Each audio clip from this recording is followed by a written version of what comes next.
Hello everyone, welcome to fact study. आज की इस वीडियो में हम डिस्कस करेंगे वीकली करंट अफेयर्स जो हमारी वन लाइनर होती है। ये हमारी 29 मार्च से लेकर 4 अप्रैल तक की है, पूरे के पूरे एक वीक की। तो इसे बहुत ध्यान से देखना है। पहला ये जो थंबनेल है, इसमें आप देख सकते हैं प्रधानमंत्री नरेंद्र मोदी ये चाय के बागान में खड़े हुए हैं। अभी असम राज्य में चुनाव है, असम में, पश्चिम बंगाल, केरल में। तो ये उसी चुनावी रैली के दौरान ये असम के डिब्रूगढ़ चाय बागान में गए थे। ये पूछा जा सकता है डिब्रूगढ़ चाय बागान कहाँ पर है, तो ये असम में है, काफ़ी इम्पोर्टेंट है। अब ये डिब्रूगढ़, ये असम तो वैसे ही चाय उत्पादन के लिए फेमस है। यहाँ पर 800 से ज़्यादा चाय बागान हैं, लेकिन चाय के उत्पादन में दुनिया में सबसे नंबर 1 पे चीन है, दूसरे नंबर पर भारत देश आता है। लेकिन चाय ही एक ऐसा उत्पाद है जिसे सबसे पहला जीआई टैग 2004 में दिया गया था, लेकिन वो असम का नहीं था, वो पश्चिम बंगाल के दार्जिलिंग की चाय थी। वो भी काफ़ी इंपॉर्टेंट है, लेकिन ये यहाँ पर डिब्रूगढ़ पूछा जा सकता है कहाँ पर है, तो ध्यान रखिएगा असम राज्य में है, इंपॉर्टेंट है। करंट अफेयर्स शुरू करते हैं। पहला ही करंट अफेयर्स है हमारा, यूथालिया जुबीन गार्गी नामक एक नई तितली की प्रजाति खोजी गई है। ये किस राज्य में है? तो यूथालिया जुबीन गार्गी नामक नई तितली की प्रजाति अरुणाचल प्रदेश में खोजी गई है। जुबीन गार्गी नाम क्यों जुड़ा हुआ है? आप सबने देखा होगा, जुबीन गर्ग नाम के बहुत फेमस सिंगर थे जिनका निधन 19 सितंबर 2025 को सिंगापुर में स्कूबा डाइविंग के दौरान हो गया था। एक तरीके से एक्सीडेंट था, क्या था वो रहस्यमयी था। लेकिन उनकी मृत्यु के बाद वो नाम जुबीन गर्ग बहुत ज़्यादा चर्चा में था। बताया जाता है उन्होंने 40 से अधिक भाषाओं में 38,000 से अधिक गाने लिखे थे, मतलब गाए थे इस तरीके से। तो उसके मतलब वो बहुत अच्छे व्यक्तित्व बताए जाते थे, असम राज्य के थे वो। उनका जन्म जो हुआ था वो असम में हुआ था। असम का ही पड़ोसी राज्य है ये अरुणाचल प्रदेश। वैसे तो उनकी पूरे भारत देश में फैन फॉलोइंग थी, विदेशों में भी फैन फॉलोइंग थी। तो ये जुबीन गर्ग, उन्हीं के नाम पर ये इस तितली का नाम यूथालिया जुबीन गार्गी किया गया। इसके अलावा सिंगापुर में जिस द्वीप पर उनकी मृत्यु हुई थी, उसका नाम भी बदलकर जुबीन गर्ग द्वीप कर दिया गया था। सेंट जॉन्स द्वीप था वो, जिसको नाम अब जुबीन गर्ग द्वीप कर दिया गया। तो ये इंपॉर्टेंट इन्फॉर्मेशन है, ध्यान रखिएगा। यूथालिया जुबीन गर्ग ध्यान आ जाना चाहिए। वैसे वो असम राज्य के थे, लेकिन ये पड़ोसी राज्य है असम का, अरुणाचल प्रदेश, यहाँ पर खोजी गई है। दूसरा क्वेश्चन है हमारा, उत्तर प्रदेश के किस जिले में ऐतिहासिक 52 किलोमीटर लंबी वंश गोपाल 24 कोसी परिक्रमा यात्रा को पुनर्जीवित किया जा रहा है? तो ये वंश गोपाल 24 कोसी परिक्रमा यात्रा है, ये 52 किलोमीटर लंबी परिक्रमा है। ये किस जिले में है? तो ये संभल जिले में है, उत्तर प्रदेश का संभल जिला। संभल जिले से जो सबसे इंपॉर्टेंट क्वेश्चन पूछा जाता रहा है, बराबर पूछा जाता है एग्जाम में अभी भी, यहाँ पर एक शाही जामा मस्जिद है जिसका निर्माण 1526 ईस्वी में बाबर के द्वारा करवाया गया था। बाबर ने जब पानीपत का युद्ध जीता था इब्राहिम लोदी से, उस वक्त ये संभल में उसने शाही जामा मस्जिद का निर्माण करवाया था। ये बहुत पूछी जाती है कहाँ पर है, तो ये संभल में किसके द्वारा निर्माण करवाया गया था? बाबर के द्वारा। इसके अलावा संभल में ही एक कल्की, भगवान विष्णु से संबंधित मंदिर बनाया गया है। वो मंदिर भी पूछा जाता है, कल्की मंदिर किससे संबंधित है, कहाँ पर है? ऐसी मान्यता है पौराणिक कथाओं में कि जो कलयुग में भगवान अवतार लेंगे तो वो संभल जिले में ही लेंगे, भगवान कल्की। तो वो भी पूछ लिया जाता है, इंपॉर्टेंट क्वेश्चन है। तो ये संभल से जुड़ी हुई इन्फॉर्मेशन ध्यान रखनी है आपको। नेक्स्ट क्वेश्चन है, रक्षा अधिग्रहण परिषद ने हाल ही में किस देश से S-400 सतह से हवा में मिसाइल प्रणाली के 5 अतिरिक्त स्क्वाड्रन ड्रोन खरीदने के प्रस्ताव को मंजूरी दी है? तो ये रूस की मिसाइल है, रूस के द्वारा बनाई गई। पहले भी भारत खरीद चुका है ये S-400 सतह से हवा में मिसाइल। तो इसके 5 और खरीदे जाएंगे रूस से। इसकी मंजूरी रक्षा मंत्रालय के रक्षा अधिग्रहण परिषद के द्वारा दे दी गई है। जब भी आप S-400 मिसाइल सुने तो आपको ध्यान आ जाना चाहिए रूस के द्वारा निर्मित है, उस सतह से हवा में वार करने वाली मिसाइल है। नेक्स्ट क्वेश्चन है, लेखिका अरुंधति रॉय बहुत फेमस है। अरुंधति नाम सुन के ही आपको ध्यान आ जाना चाहिए the God of small things, जिसके लिए इन्हें 1997 का बुकर पुरस्कार मिला। इनकी ही एक पुस्तक है हाल ही की, mother Mary comes to me, जो एक संस्मरण है। संस्मरण होती हैं, कहानी होती हैं, उपन्यास होते हैं, या अलग अलग रचनाएं होती हैं। तो ये संस्मरण है mother Mary comes to me, जो अरुंधति रॉय का है। हाल ही में काफ़ी चर्चा में रही है ये पुस्तक, काफ़ी इंपॉर्टेंट है। और the God of small things तो बराबर पूछी जाती है अभी भी एग्जाम में। तो इस संस्मरण के लिए इनको 2026 का national book critics circle award मिला है, national book critics circle award. तो ये ध्यान रखिएगा, वेरी इंपॉर्टेंट है। और ये संस्मरण अरुंधति रॉय का है, mother Mary comes to me. इनकी माँ के साथ जुड़ी हुई जो भी यादें थी वो इस पुस्तक में इन्होंने शेयर की हैं। इनकी माँ का नाम था मैरी, ध्यान रखिएगा। नेक्स्ट क्वेश्चन है, हाल ही में आयोजित हॉकी इंडिया वार्षिक पुरस्कार 2025 में बलबीर सिंह सीनियर पुरस्कार पुरुष और महिला वर्ग में किसने जीता है? तो हॉकी इंडिया वार्षिक पुरस्कार है 2025 का बलवीर सिंह सीनियर पुरस्कार। तो बलवीर सिंह सीनियर पुरस्कार हॉकी से संबंधित है, ये ध्यान रखिएगा। 2025 में पुरुष वर्ग में हार्दिक सिंह हॉकी के खिलाड़ी इन्होंने जीता है, और महिला वर्ग में नवनीत कौर महिला हॉकी खिलाड़ी हैं, इन्होंने जीता है। नेक्स्ट क्वेश्चन है, किस राज्य सरकार ने मानसिक स्वास्थ्य सेवाओं के लिए न्यूनतम गुणवत्ता मानक प्रदान करने हेतु एक मसौदा राज्य मानसिक स्वास्थ्य देखभाल विनियम 2026 जारी किया है? तो मानसिक स्वास्थ्य के लिए न्यूनतम गुणवत्ता मानक प्रदान करने के लिए एक मसौदा राज्य मानसिक स्वास्थ्य देखभाल विनियम 2026 तमिलनाडु राज्य सरकार के द्वारा जारी किया गया है। किस राज्य ने प्रमुख और मध्यम सिंचाई परियोजनाओं की पहली जनगणना समय पर पूरी करने के लिए राष्ट्रीय पुरस्कार जीत लिया है? राज्य ने प्रमुख और मध्यम सिंचाई की परियोजनाओं की पहली जनगणना समय पर पूरी करने के लिए राजस्थान सरकार ने राष्ट्रीय पुरस्कार जीता है। देखिए, जनगणना बहुत ज़्यादा चर्चा में है। 2027 में जो जनगणना होनी है वो भी इम्पोर्टेंट है। भारत की पहली डिजिटल जनगणना होगी, आज़ादी के बाद 8वें नंबर की जनगणना होगी। प्रधानमंत्री मोदी जी ने अभी हाल ही में अपनी खुद से मतलब जनगणना आप कर सकते हैं उसमें सेल्फ रूप से, वो अभी पूर्व की है, वो भी चर्चा में थी। लेकिन यहाँ पर बात हो रही है मध्यम सिंचाई परियोजना की पहली जनगणना की, जिसके लिए राष्ट्रीय पुरस्कार राजस्थान सरकार ने जीता है। एक वीडियो में मैंने आपको बताई थी कौशल जनगणना, देश की पहली कौशल जनगणना महाराष्ट्र में हुई सक्षम नाम की, वो भी इंपॉर्टेंट है। ये सब पॉइंट ध्यान रखिएगा, पूछे जाएंगे। नेक्स्ट क्वेश्चन है, जम्मू और कश्मीर तथा लद्दाख में भव्य कुंभ मेलों का आयोजन किन नदियों के तट पर आयोजित हुआ? जैसे तो कुंभ मेला सुनते ही आप ज़्यादातर ध्यान रखेंगे उत्तर प्रदेश का प्रयागराज, यहीं पे कुंभ मेला लगता है हर 12 वर्ष में। 2025 में भी लगा था, 13 जनवरी से लेकर 28 फरवरी तक, वो डेट भी पूछ ली जाती है एग्जाम में। लेकिन ये जो कुंभ मेला है वो जम्मू कश्मीर तथा लद्दाख की झेलम और सिंधु नदी पर आयोजित होगा 2026 में। इंपॉर्टेंट है, ध्यान रखिए। वैसे तो महाकुंभ भारत में 4 जगह, मतलब भारत देश में 4 जगहों पे लगता है। आप बता सकते हैं कौन कौन सी 4 जगह हैं? एक प्रयागराज तो है ही, इसके अलावा 3 आप बताइए स्थान, काफ़ी इंपॉर्टेंट है, वो भी पूछे जाते हैं, बहुत इंपॉर्टेंट है। कुंभ कहाँ पर आयोजित होता है, क्योंकि ऐसी मान्यता है 4 जगहों पर ऐसा अमृत गिरा था देवताओं के द्वारा, उस तरीके की मान्यताएं। तो वो 3 प्रयागराज तो मैंने बता ही दिया, 2025 में महाकुंभ लगा था। लेकिन अभी 3 बताने हैं आपको, काफ़ी इंपॉर्टेंट हैं, ध्यान रखिए। नेक्स्ट क्वेश्चन है, हिमस्खलन के कारण हाल ही में चर्चा में रहा जोजिला दर्रा किन क्षेत्रों को आपस में जोड़ता है? तो जोजिला दर्रा तो डायरेक्ट ही क्वेश्चन पूछा जाता है, एग्जाम में रिपीट होता है। तो ये श्रीनगर और लेह को जोड़ने वाला दर्रा है। तो ये भी हिमस्खलन हुआ है यहाँ पर, तो न्यूज़ में बना रहा है।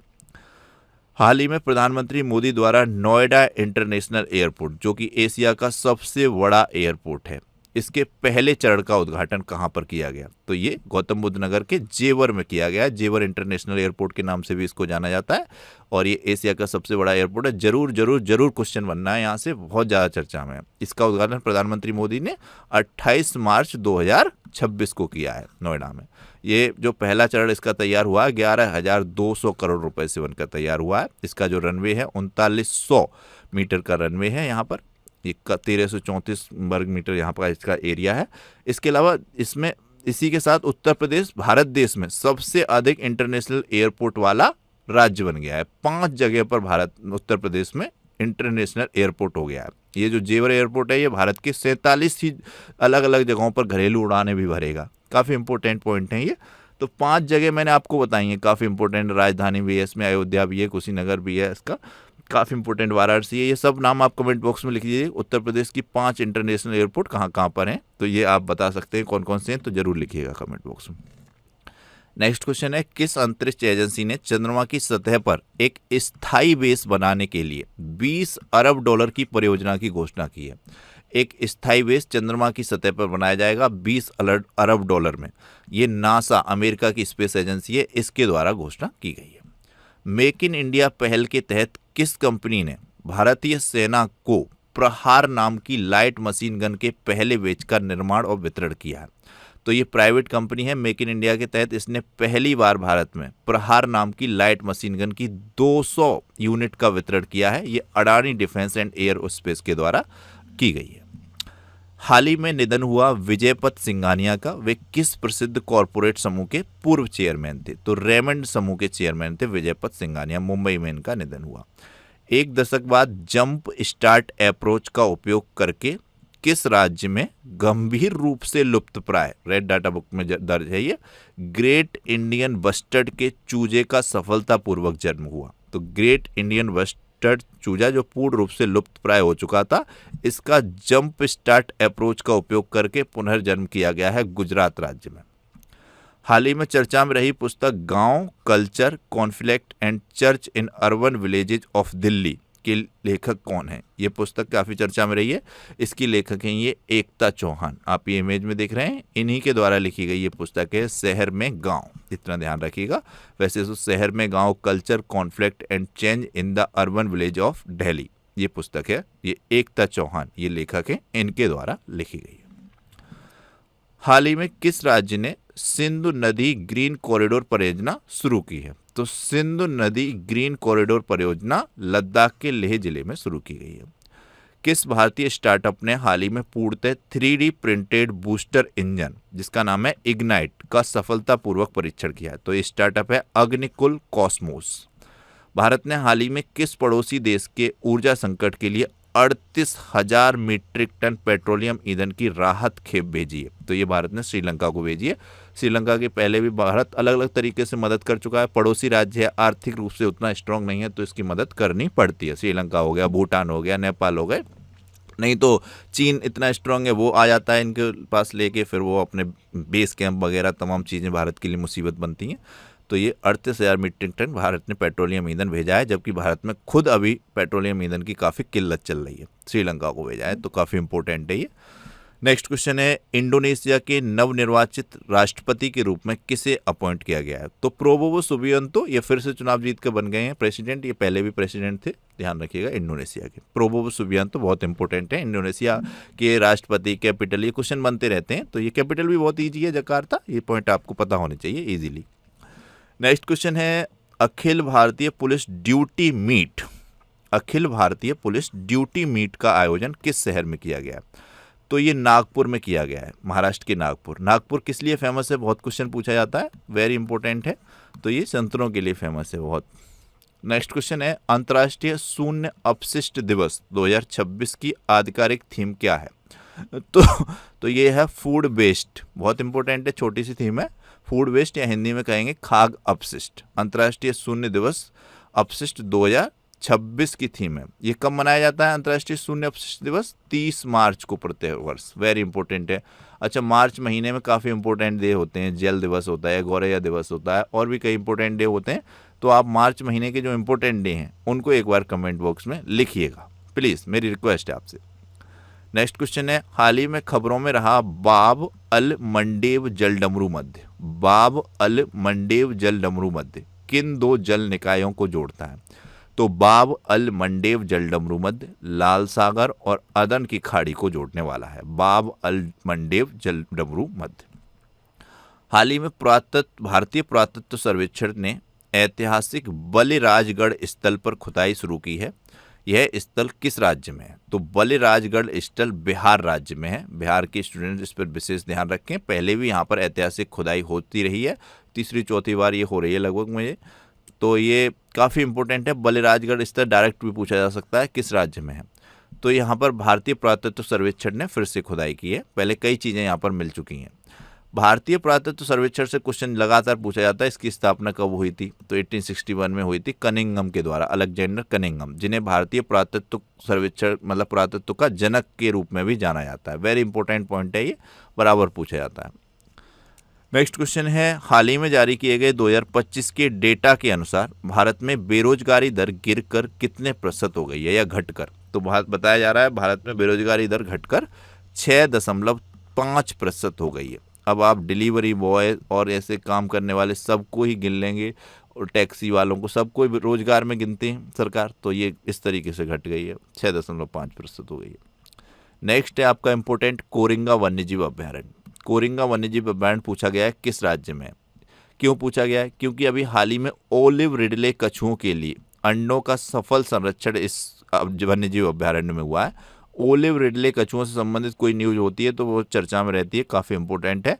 तो इनके अंडों का सफल संरक्षण कोरिंगा वन्यजीव अभ्यारण्य में हुआ है, जो कि आंध्र प्रदेश में है। तो हो सकता है कोरिंगा वन्यजीव अभयारण्य किस प्रदेश में पूछा जाए, तो इम्पोर्टेंट है आंध्र प्रदेश में।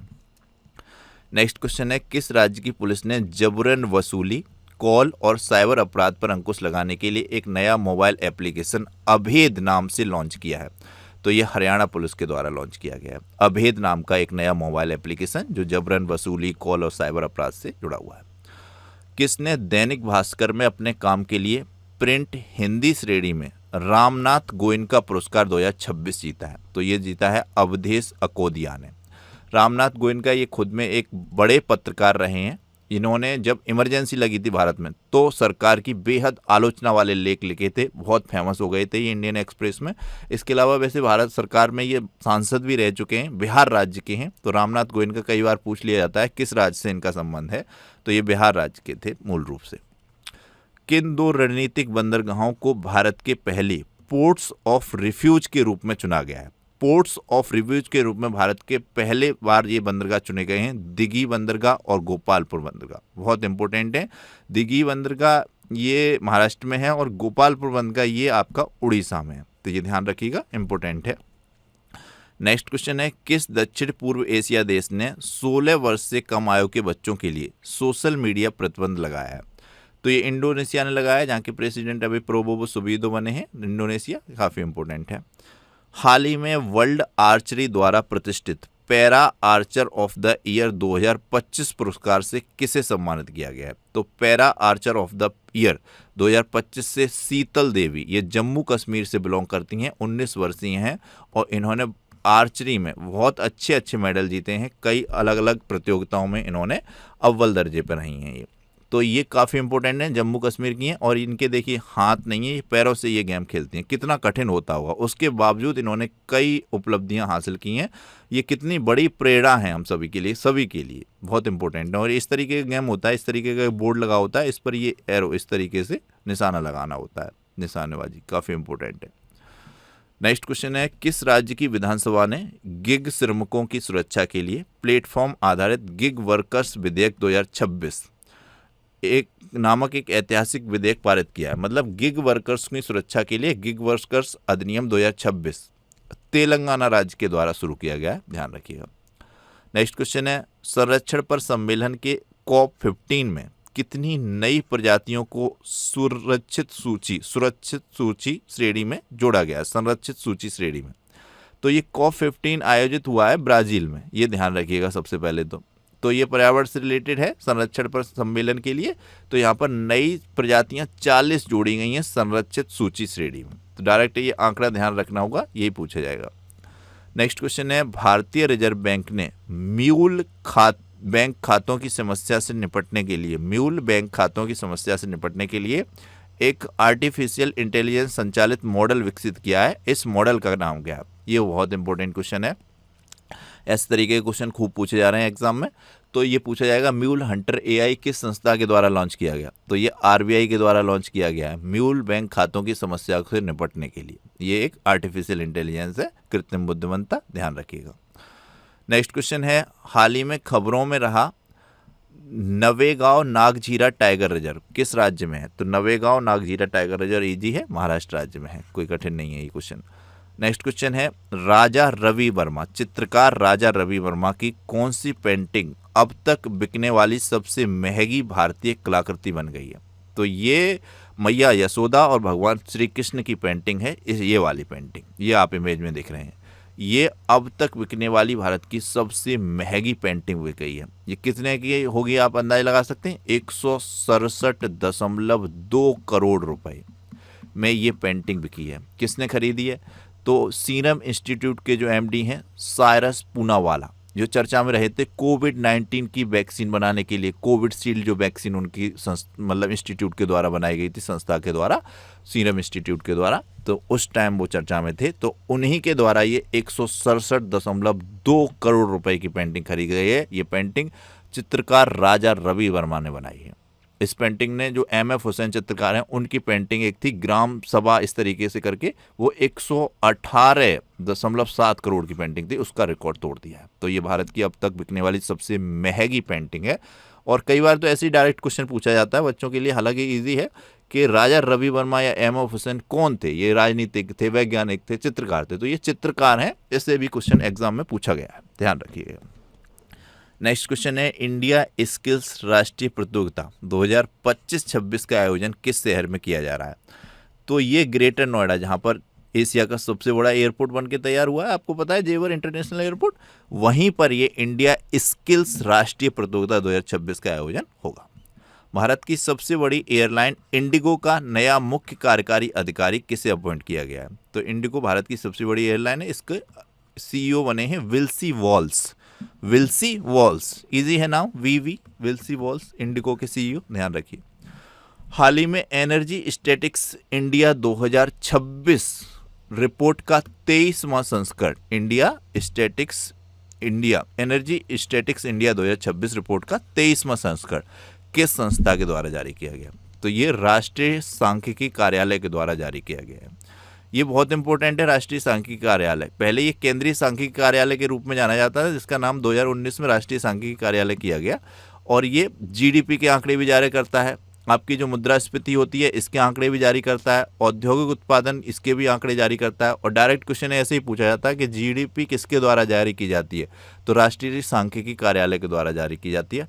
ये बहुत पूछा गया है क्वेश्चन, बहुत बार पूछा गया है। इसके अलावा भारत में सांख्यिकी दिवस कब मनाया जाता है, आपको पता होना चाहिए, 29 जून को पीसी महालनोबिस जो थे उनके जन्म दिवस पर। ये सब पॉइंट आपको पता होने चाहिए, बार बार रिपीट होते हैं, इंपॉर्टेंट हैं, पूछे भी जाते हैं। नेक्स्ट क्वेश्चन है हाल ही में किस वन्यजीव अभयारण्य में एक दुर्लभ सफेद मादा एल्बिनो हिमालयन तहर को देखा गया। तो ये हिमाचल प्रदेश का है कुगदी वन्यजीव अभयारण्य। नेक्स्ट क्वेश्चन है नागरिक उड्डयन महानिदेशालय के महानिदेशक कौन बने हैं। तो ये बने हैं वीर विक्रम यादव। ये आप ध्यान रखिएगा, इंपॉर्टेंट नाम है, पूछे जाते हैं।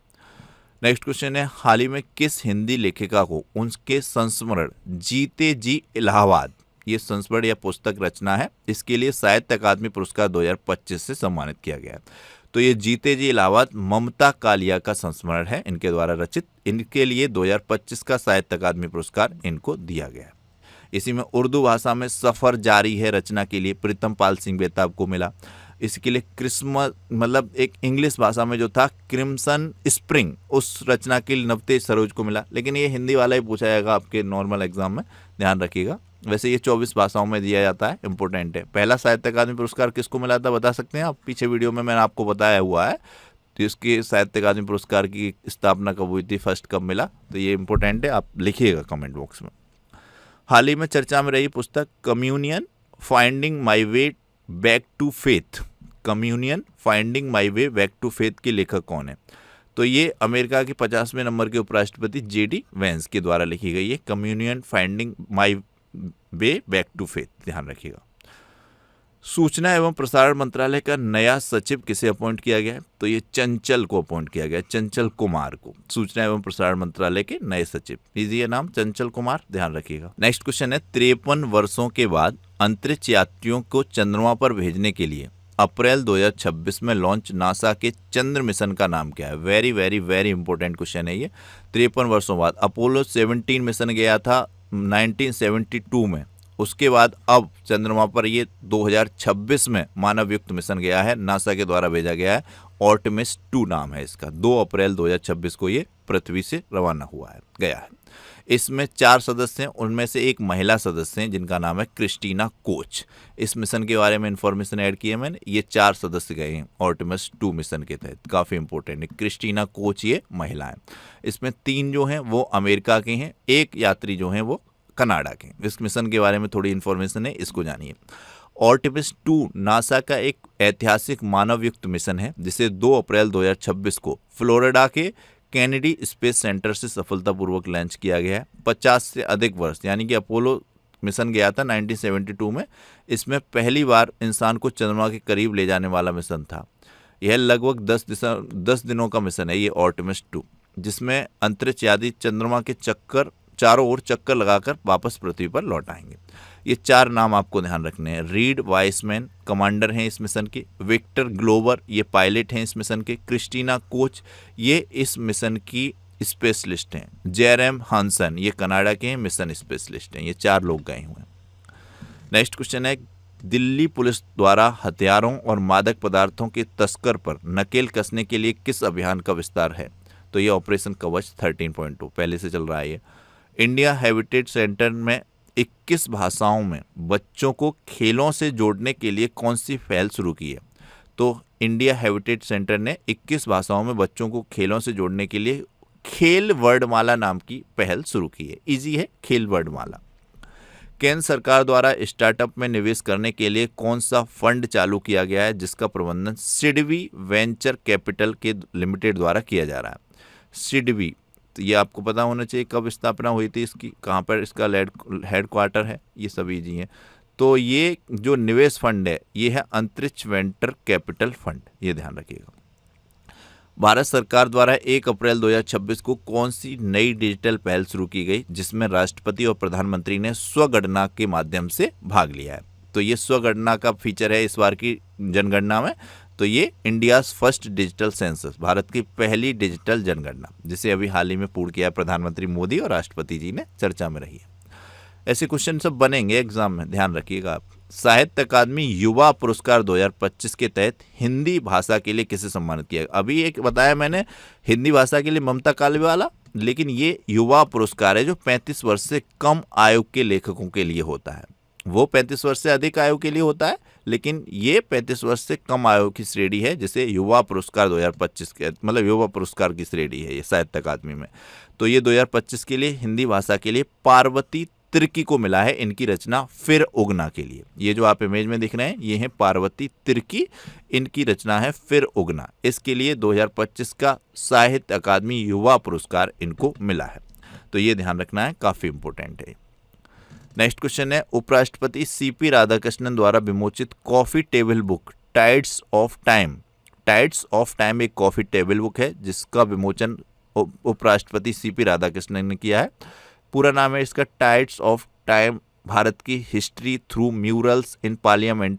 इसके लेखक हैं, इसकी लेखक सुधा मूर्ति हैं। सुधा मूर्ति आप जानते हैं कौन है अच्छे तरीके से। इनके हस्बैंड कौन है, इनके हस्बैंड का किस कंपनी से संबंध है, वो भी चर्चा में रहे, वो आप बता सकते हैं कमेंट बॉक्स में, तो बताइएगा, इम्पोर्टेंट है। इनके मतलब जो दामाद हैं वो भी बहुत फेमस हैं, किस देश के वो प्रेसिडेंट रहे हैं, इस तरीके से पॉइंट आप बता सकते हैं, बताइएगा। नेक्स्ट क्वेश्चन है, हाल ही में लोकसभा में पारित विधेयक के द्वारा, ये अभी सांसद हैं सुधा मूर्ति जी, हाल ही में लोकसभा में पारित विधेयक के द्वारा किस शहर को आधिकारिक तौर पर आंध्र प्रदेश की स्थायी राजधानी बनाया गया है? तो ये आंध्र प्रदेश की राजधानी अमरावती, इससे अलग हो गया था तेलंगाना 2 जून 2014 को, उसकी राजधानी बन गई थी, मतलब जो आंध्र प्रदेश की राजधानी थी हैदराबाद, लेकिन ये अब आंध्र प्रदेश की जो राजधानी बन गई है अमरावती बन गई है, तेलंगाना की वही हैदराबाद है। लोकसभा में छोटे अपराधों को अपराध की श्रेणी से बाहर करने और व्यापार करने में आसानी को बढ़ावा देने के उद्देश्य से कौन सा विधेयक पारित किया गया है? तो ये विधेयक है जन विश्वास विधेयक 2026।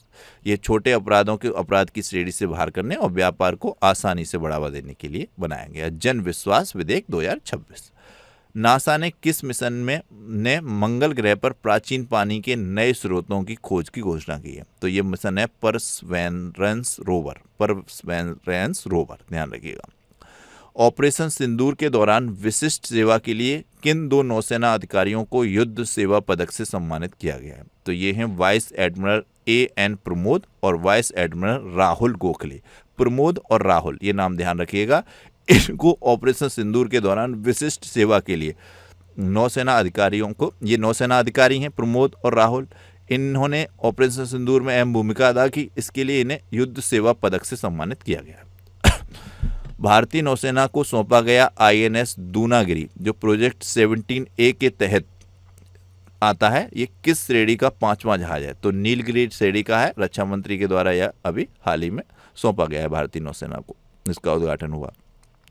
हाल ही में पेमेंट्स विजन 2028 किस संस्था के द्वारा जारी किया है? तो RBI के द्वारा पेमेंट्स विजन 2028 जारी किया गया।